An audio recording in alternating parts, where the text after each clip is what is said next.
Hi friends, அனைவருக்கும் வணக்கம். இன்னைக்கு வீடியோவில் எப்படி அழகான பிரிண்டபிள் ப்ராடக்ட்ஸை ஈஸியாக கிரியேட் பண்ணுறதுன்னு பார்க்க போகிறோம். பிரிண்டபிள் ப்ராடக்ட்ஸோட அட்வான்டேஜஸ் என்ன, இந்த ப்ராடக்ட்ஸை யூஸ் பண்ணி நம்மளால் பாசிவ் இன்கம் ஜென்ரேட் பண்ண முடியுமா, இது எல்லாமே இந்த வீடியோவில் நம்ம பார்க்க போகிறோம். நீங்கள் இப்போ தான் ஃபர்ஸ்ட் டைம் என் வீடியோ பார்க்குறீங்கன்னா நம்ம சேனலில் கேன்வா யூஸ் பண்ணி எப்படி பியூட்டிஃபுல்லான டிசைன்ஸை ரொம்ப ஈஸியாகவும் ஃப்ரீயாகவும் கிரியேட் பண்ணுறதுன்னு பார்த்துட்ருக்கோம். உங்களோட பர்சனல் யூஸ்க்காக இருக்கட்டும், பிஸ்னஸ்க்காக இருக்கட்டும், வீடியோ கிரியேஷனுக்கு, எஜுகேஷனுக்கு, இந்த மாதிரி நிறைய டிசைன்ஸை கேன்வா யூஸ் பண்ணி பிகினர்ஸ் லெவல்லேருந்து கிரியேட் பண்ணிகிட்ருக்கோம். வீடியோக்குள்ளே போகிறதுக்கு முன்னாடி நீங்கள் கேன்வாவோட பேசிக்ஸ் அண்ட் கேன்வா யூஸ் பண்ணி எப்படி மணி ஏர்ன் பண்ணுறதுன்னு தெரிஞ்சுக்கணுன்னா இந்த வீடியோவை கிளிக் பண்ணி பாருங்கள். வாங்க வீடியோக்குள்ளே போகலாம். பிரிண்டபிள் ப்ராடக்ட்ஸ் இல்லைனா டிஜிட்டல் ப்ராடக்ட்ஸ்.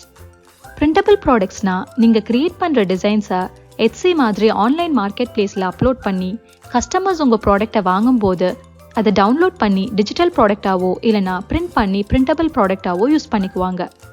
இந்த ப்ராடக்ட்ஸ் எல்லாம் செல் பண்ணுறதுமே ரொம்பவே ஈஸி. ஃபிசிக்கல் ப்ராடக்ட்ஸ் மாதிரி நீங்கள் பேக்கேஜ் பண்ணி கஸ்டமர்ஸ்க்கு ஷிப் பண்ண வேண்டிய அவசியம் இல்லை. அதே மாதிரி இந்த ப்ராடக்ட்ஸை நீங்கள் ஒரு தடவை கிரியேட் பண்ணால் போதும், எத்தனை தடவை வேணாலும் திரும்ப செல் பண்ணி மணி ஏர்ன் பண்ண முடியும். இது எல்லாமே நீங்கள் வீட்டில் இருந்தே ரொம்ப ஈஸியாக பண்ணலாம். பிரிண்டபிள் ப்ராடக்ட்டை பற்றி நீங்கள் இன்னும் தெரிஞ்சுக்கணுன்னா இந்த வீடியோவை கிளிக் பண்ணி பாருங்கள். இந்த வீடியோட லிங்க் டிஸ்கிரிப்ஷன்லையும் ஷேர் பண்ணியிருக்கேன். ஸோ பிரிண்டபிள் ப்ராடக்ட்டை கேன்வா யூஸ் பண்ணி எப்படி ஃப்ரீயாக கிரியேட் பண்ணுறதுன்னு பார்க்கலாம். இன்றைக்கி நம்ம பிரிண்டபிள் பர்த்டே கிரீட்டிங் கார்டை தான் கிரியேட் பண்ண போகிறோம். ஃபர்ஸ்ட் ஸ்டெப்பாக கார்டோட ஃப்ரண்ட் சைடையும் பேக் சைடையும் தனித்தனியாக டிசைன் பண்ணிக்க போகிறோம். அதுக்கு நம்ம கேன்வாக்கு போயிட்டு கஸ்டம் சைஸ் ஆப்ஷனை கிளிக் பண்ணி 5x7 inch சைஸில் ஒரு பேஜ் ஓப்பன் பண்ணிக்கலாம். ஃபர்ஸ்ட் கிரீட்டிங் கார்டோட ஃப்ரண்ட் சைடு டிசைன் பண்ணலாம். கேன்வாவில் இருக்க ஃப்ரீ எலிமெண்ட்ஸை யூஸ் பண்ணி தான் நம்ம டிசைன்ஸை கிரியேட் பண்ண போகிறோம். ஸோ எலிமெண்ட்ஸில் போய் பர்த்டேன்னு சர்ச் பண்ணிக்கோங்க.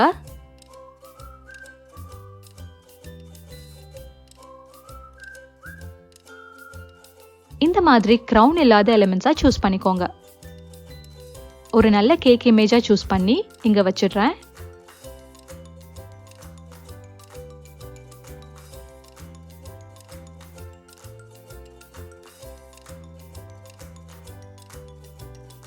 அடுத்து ஹாப்பி பர்த்டேன்னு டெக்ஸ்ட்டை செலக்ட் பண்ணி அதை இந்த இமேஜ்க்கு மேலே வச்சுட்டு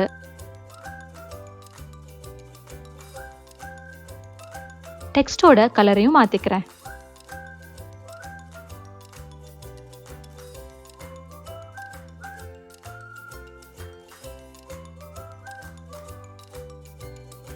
நெக்ஸ்ட் கலர்ஃபுல்லான பலூன்ஸை சூஸ் பண்ணி அதை மேலே கார்னரில் வச்சிடலாம்.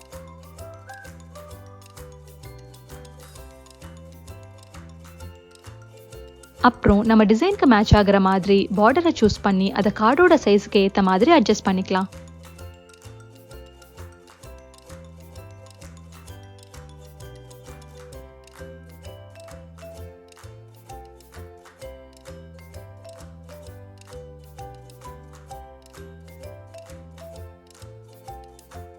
இந்த டிசைனை இங்கே மேலே ரைட் கார்னரில் வச்சிடலாம்.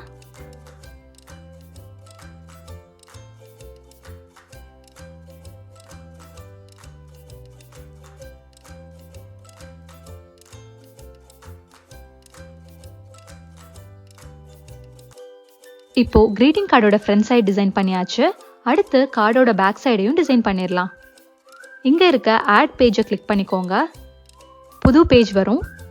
இந்த பேஜில் குட்டியாக ஒரு டிசைன் கிரியேட் பண்ணிக்கலாம்.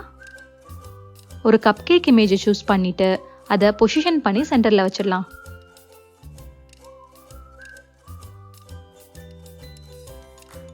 இதுக்கு மேலே ஸ்ப்ரிங்கிள்ஸ் விழுகிற மாதிரி டிசைன் பண்ணிடுறேன்.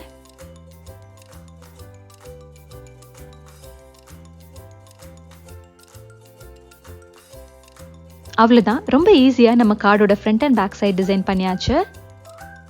அடுத்த ஸ்டெப், நம்ம தனித்தனியாக கிரியேட் பண்ணியிருக்க டிசைன்ஸை ஒன்றா ஒரே கார்டாக கொண்டு வர போகிறோம். அது எப்படி பண்ணுறதுன்னா, ஹோம் பேஜ்க்கு போயிட்டு கஸ்டம் சைஸ் ஆப்ஷனை செலக்ட் பண்ணி இதில் 11x8.5 inch ஒரு புது பேஜ் ஓப்பன் பண்ணிக்கலாம். இந்த பேஜில் இப்போ நம்ம ஒரு அவுட்லைன் கிரியேட் பண்ண போகிறோம். எலிமெண்ட்ஸில் போய் ஒரு பாக்ஸை சூஸ் பண்ணி அதை 10x7 inch எக்ஸ்பேண்ட் பண்ணிக்கலாம். பாக்ஸோட கலரை மாற்றிடலாம். பார்டரையும் டாட்டட் லைன்ஸா மாத்திக்கலாம். இந்த பாக்ஸை கரெக்டா பொசிஷன் பண்ணிட்டு அவுட்லைனை லாக் பண்ணிக்கலாம். இந்த பாக்ஸ்க்குள்ள தான் ஆல்ரெடி ரெடி பண்ணிருக்க கிரீட்டிங் கார்டோட டிசைன்ஸை வைக்க போறோம். நம்ம தனித்தனியா டிசைன் பண்ணிருக்க கார்டோட சைஸ் 5x7 inches. இப்போ இந்த ரெண்டு டிசைனையும் இங்க வைக்கும்போது ஃப்ரண்ட் அண்ட் பேக் ரெண்டு சைடையும் சேர்த்து 10x7 inches இருக்கும். அதாவது வித் 10 inches இருக்கும், ஹைட் 7 inches இருக்கும். அதனால தான் நம்ம இந்த அவுட்லைனை 10x7 inchக்கு கிரியேட் பண்ணியிருக்கோம். அடுத்து டெம்பரவரியா இந்த பாக்ஸ்க்குள்ள ஒரு சென்டர் லைன் போட்டுக்கலாம்.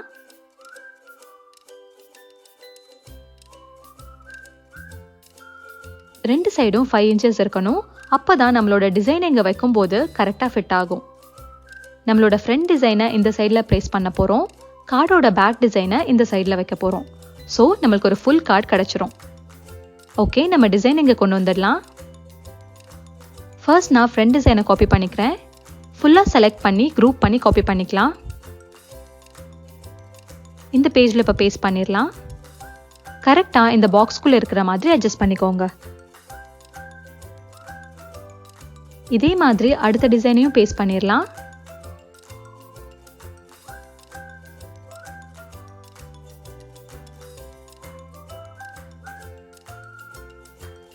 இப்போ நம்மளோட ஃபோல்டபிள் கிரீட்டிங் கார்டு ரெடி ஆயிடுச்சு. இந்த பேஜை தான் நம்ம கஸ்டமர் பர்ச்சேஸ் பண்ணுறதுக்கு அப்லோட் பண்ண போகிறோம். ஸோ அவங்களுக்கு ஈஸியாக இருக்கிற மாதிரி சில இன்ஸ்ட்ரக்ஷன்ஸை இந்த பேஜ்லேயே ஆட் பண்ணிடலாம். ஃபர்ஸ்ட் நம்ம இந்த சென்டர் லைனை மேலேயும் கீழேயும் எக்ஸ்டெண்ட் பண்ணிட்டு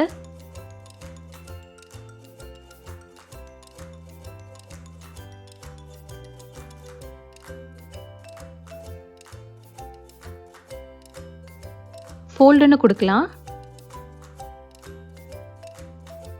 ஏன்னா கரெக்டாக இந்த லைனில் ஃபோல்ட் பண்ணும்போது தான் நமக்கு பர்ஃபெக்டான கிரீட்டிங் கார்டு கிடைக்கும்.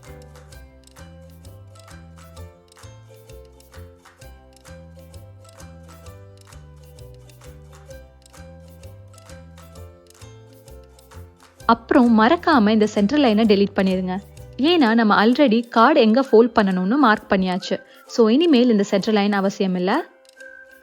அடுத்து இந்த டாட்டட் லைன்ஸை கட் பண்ணுறதுக்கு இங்கே கட் இன்ஸ்ட்ரக்ஷன் கொடுத்துடலாம்.